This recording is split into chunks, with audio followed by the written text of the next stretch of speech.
Shalom, welcome to our daily class in Rabbi Nachman on Patreon. We are holding in the second Torah in the fourth paragraph. We've already learned a whole consecutive series of concepts that are meant to help us understand the power of prayer, the ultimate prayer of the Messiah, the weapon of this figure that was still somewhat fantastical in our minds. It is a tool that we're told Yaakov Avinu had, and he was able to wield his sword of prayer and not go right or left, to exaggerate to right or left, to the side of chesed or the side of gevurah. He was able also to split a hair, to come to true judgment. So tonight we're going to pick up this idea of true judgment, the judgment of how to lift up and how to bring down. Now, this quality or this skill is something that is almost impossible to learn in a book. It is something that is only usually learnt in experience itself. And so let's see where the Rebbe takes us. Elohim Shofet, that God is the judge. God judges. He lifts up one and he lays low the other. That in every judgment there's a winner and a loser. And it takes a godly power to be able to make that distinction. Shemorish lezev, mashir lezeh. He makes one poor, another rich.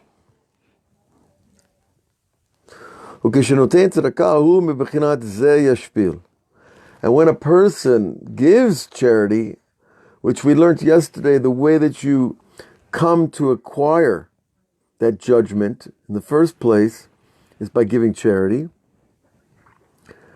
Well, so then you give the tzedakah, and then you get this power of judgment. And then from the power of judgment, you're able to know how to lift up one and how to bring down another. So it's all still hinged on this power of charity.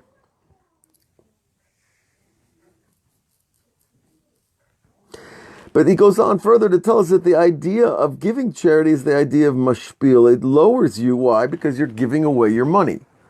And that when you give away your money, you assume that there's going to be a lack that wasn't there before. But we know, of course, that King Solomon said, Shlach lach machal pnei hamayim v'rova yamim yipsena. That cast your bread upon the waters, and in the many days it will return to you.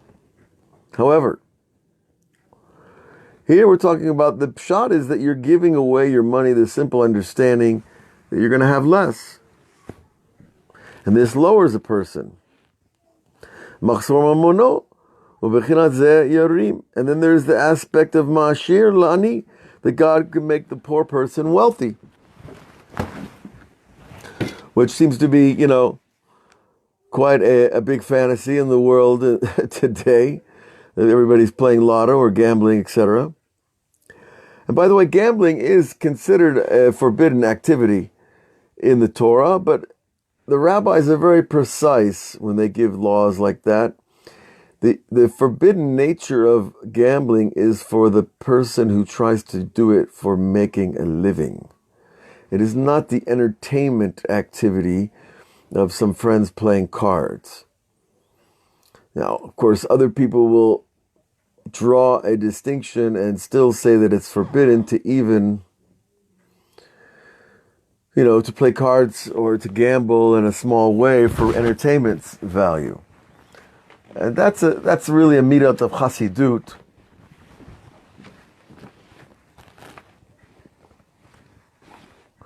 So this is something that we'll have to wait and see. I remember the days when we were kids and we play, penny poker and stuff like that. And there's that fun, that thrill of winning money, which is not exactly a holy thrill, However, the rabbis don't make laws for angels. They make laws for people.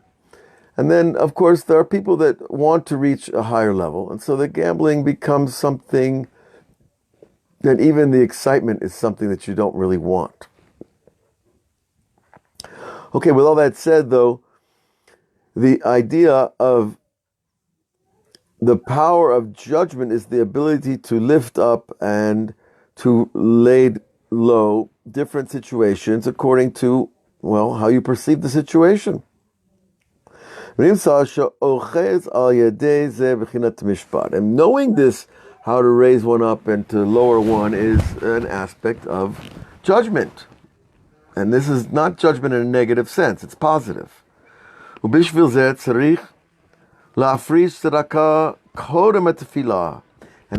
is the root, the spiritual root of why we give tzedakah before we pray.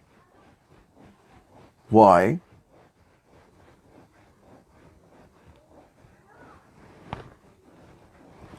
Because we just learned that tzedakah gives you judgment.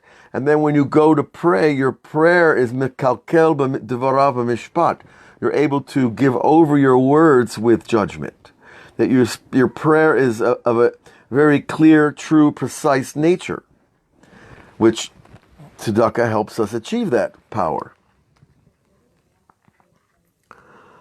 So you see that people will make efforts even just to give one little coin of tzedakah before they pray, understanding this custom. Now,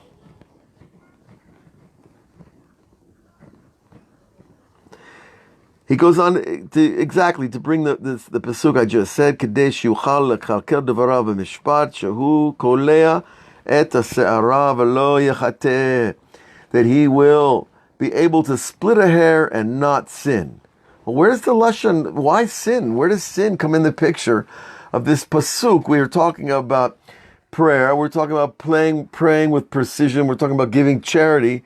And all of a sudden it's, if you don't split that hair with your prayer, there's a possibility you're going to sin. How could that be? You're doing a good thing. You're praying. Is there a thing called a bad prayer? Is there a thing called a prayer we shouldn't pray? Well, unfortunately, there is. And that's the prayer that we pray to hurt people. We don't need to pray to hurt people. God is the judge, and He knows how to deal with everybody, every situation in life, and all people in all situations. And so we don't need to seek revenge through prayer. Because what you're essentially doing is you're telling God, I believe this person needs revenge and judgment, and I want you to fulfill my will. And that's what you're telling God when you pray that someone else and such against somebody. So this is not a Jewish perspective. This is not a place of holiness. This is a place of revenge. And you're trying to use God for your own personal agenda, which is not a good one.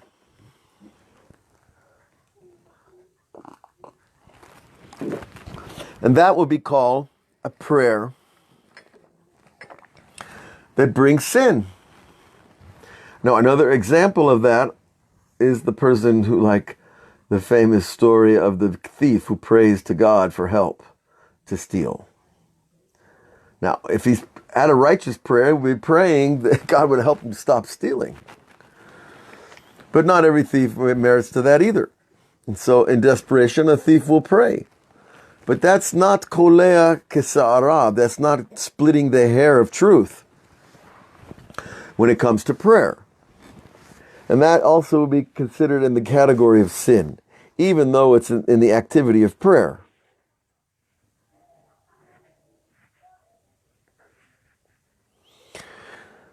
This is what our sages taught. Why did Yaakov Avinu give the firstborn to Joseph, to Yosef HaTzadik? Because he took care of him the last 17 years of his life, and the whole family, actually. Yosef had the influence and the power and the money to take care of his entire tribe of the family. Mashal Bal Abayit, Shigidel Yatom Betoch Beto. And he gives us an example now as a mashal, an analogy, that there is a house owner who raises an orphan in his house. As is Kikel Yosef et Aviv et Achav lechem lefi hataf. And Yosef gave parnasah to all his brothers according to their children. Hataf el darom. And now he takes a pasuk out of, really from Yehezkel, which is Hatef el darom. It means literally to turn towards the south. Lashon dibur lefi hataf. He's playing on this word of Yosef giving parnasa to all his brothers according to the number of children. And then he's placing that in the category of turning or speaking, so to speak, turning to the south, which means what? Now, in the Yehezkel over there, the Peshat is, we're talking about the different angels that surrounded the throne of glory. And that the Merkava, the divine chariot that lifts the soul from heaven to earth, it makes moves along the way. And those moves are defined in terms of turning to the north, turning to the south, etc. But he's combining the two of them in his drasha. So you see, again, the brilliance of Rabbi Nachman to be able to bring these ideas together. How does that help us understand, though? Lefi atav, ayinu shaya shugurat filato b'fiv al yedei tzedakah. Well, now we really get the key phrase, the most important phrase of understanding, is that his prayer was woven into his tongue, that his prayer was such a pure prayer that he would know, as we said about a few weeks ago, perhaps, about Rabbi Hanina ben Dosa, that the sages would ask him when somebody's sick if he would live or die, and he would pray and then tell them, yes, he will live, or, well, no, he's not going to make it. And they would say, how would he know? Because he says, Shagurat tfilati b'prayer. But Shagurat tfilati b'lashoni, right? That my prayer was woven to my tongue. In other words, there's this power, there's this sensitivity to prayer in your mouth that you can tell the truth of a situation, which is a very high level, understandably, of sensitivity. But he got that level of tefillah. It says here, al yedei tzedakah, by giving charity. And certainly Yosef was giving a lot of charity at the time, because there were 70 souls that went down to Egypt with Jacob. Now, I'm sure it wasn't long before there were 71 and 72 and 77, and, because people still kept having children. Al yedei tzedakah she'asa, right, through this tzedakah that he did, Natan lo Yaakov. Yaakov gave him the Bechorah. He gave him this power of the firstborn, even though technically it would go to Reuven. Shehu bechinat mishpat. And this, we learned again, is this power of judgment. That, if you need good judgment, if you have money, because you need to know how to use the money, and that takes judgment, and also to give charity, that takes more judgment. And so all of these concepts are kind of woven in together into one skill set of giving tzedakah, judging fairly, and praying precisely. They're all on a straight line. And Yaakov gave to Yosef the Bechorah, et a-Bechorah shehu bechinat tefillah. And that is the power of prayer. So the Bechorah is also connected to this idea of prayer. As it is written, V'ani natati lecha shechem echad. And I gave to you one shoulder, literally unity to the people. Ani daika shu bechinat mishpat. And we learned earlier in the Torah that the word ani, the concept of I, is also this place of judgment. To judge. It's pretty tight, right? These are concepts that you got to go over and over and really see them, feel them, read them, repeat them to get the flow of the ideas, how they work. But when you see that, when you do, you see that it perfectly reflects the reality of the situation.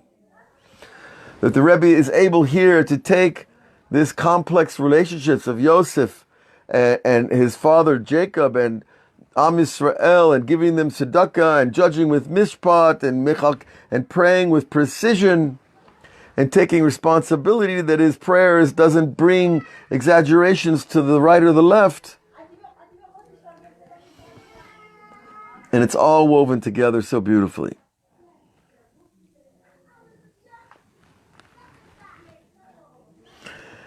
And that is the end of the 4th paragraph of this Torah.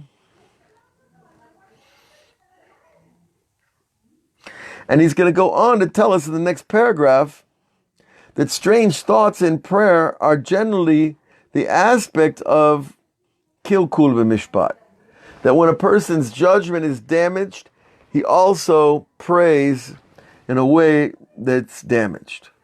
That he doesn't have that balance. Because remember, the old days, they would weigh things on a scale, right? And the weighing here is a metaphor for weighing your words. How firm to be, how soft to be, how loud to be, how strict to be. These are all questions of mishpat in your speech and in your prayer. And, if we lean too hard one way or the other, it causes problems, as we have already talked about. So I think here it's an interesting place to stop and think a moment.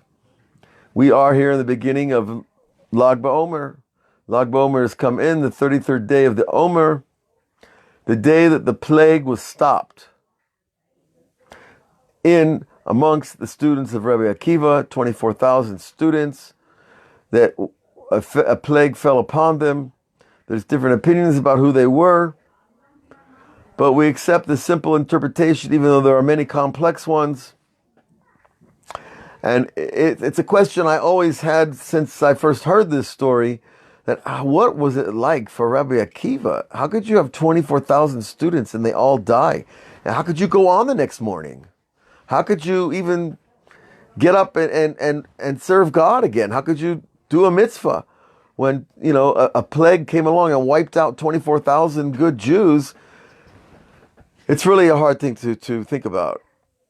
And yet we are talking about, of course, the great Rabbi Akiva. We're talking about during the Roman occupation of Eretz Yisrael, where we saw there were horrendous tragedies that took place throughout the Roman occupation of Eretz Yisrael. So they weren't strangers to this idea of sudden and great death. But here it was sudden and great death, not at the hands of Roman soldiers, but of this plague. Now, of course, this connects to the situation in the world right now with the plague that is spreading everywhere. And you hear different stories and different versions, and you feel better about it. And then you hear about it, wave 2. And, it's complex. It's not an easy subject to project our ideas onto. And, this idea of the Rabbi Akiva's students, the plague came upon them because lo no hagim kavod zelazeh, they didn't conduct each other with glory, with honor, is also a very hard thing to grasp. That, well, okay, let's say I didn't make you a cup of coffee, I didn't speak to you nicely, something happened in the Beit Midrash and we disagreed over a piece of Gemara. Does that mean that people start dying? 24,000 people? That's a nice little town, So there's a lot to be said about that. I'm not sure I want to go into that now, but I do think it's important to see here that the kilkul mishpat, the damage to judgment, where a person is not able to judge properly. It could be about a person's money dealings or his relationships or his children. There are many ways where we can lose our ability to judge properly. But that, he tells us, we'll know there's a break in our judgment when we're having strange thoughts in prayer. And so this is something we're going to develop more as we go on with this Torah. But the main idea is that when we pray, and we're trying to reach that level of the splitting the hair between right and left, between kindness and strength, and find that perfect point of mercy, that it is a skill that is developed over time. We need to practice it.